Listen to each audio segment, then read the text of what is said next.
भगवान विष्णु की आज्ञा से माता वैष्णो देवी ने राजा रत्नाकर के यहाँ पर पुत्री के रूप में जन्म लिया। उस कन्या के जन्म लेते ही सारे महल में अपने आप ही दीपक प्रज्वलित हो गए। तभी नारद मुनि ने आकर राजा से कहा, आप बहुत भाग्यशाली हैं राजन, ये कोई साधारण कन्या नहीं है, साक्षात तीनों शक्तियों महालक्ष्मी, महाकाली, महासरस्वती से उत्पन्न शक्ति माता वैष्णो देवी का अवतार है। राजन बहुत खुश हुआ और उसने नारद मुनि से कन्या का नामकरण करने का आग्रह किया।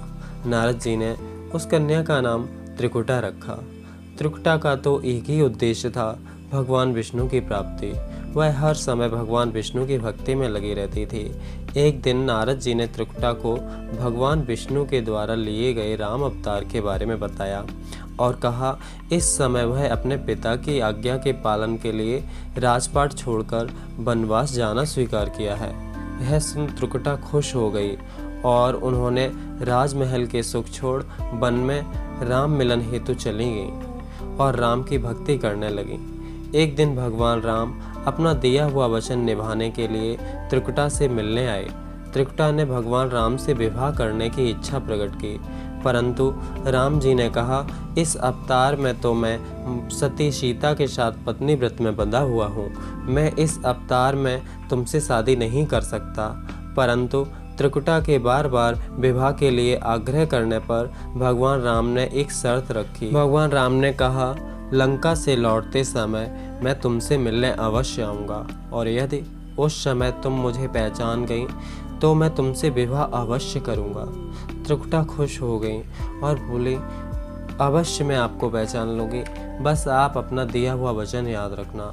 राम त्रिकुटा को वचन देकर वहाँ से चले जाते हैं। त्रिकुटा राम भक्ति में और डूब गई और वो राम की लंका से लौटने की प्रतीक्षा करने लगी।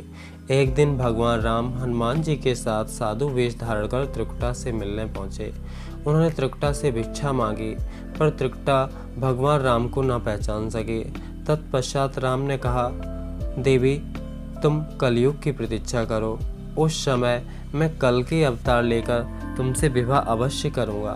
तब तक तुम त्रिकूट पर्वत पर जाकर माता महालक्ष्मी, महाकाली और महासरस्वती के साथ निवास करो और अपने भक्तों की रक्षा करो। यह कह भगवान राम वहाँ से चले गए। त्रिकुटा त्रिकूट पर्वत पर आज भी भगवान कल्कि की प्रतीक्षा में हैं और अपने भक्तों की सभी मनोकामना पूरी करते हैं। एक बार सच्चे हृदय से बोलो, जय माता वैष्णो देवी की जय।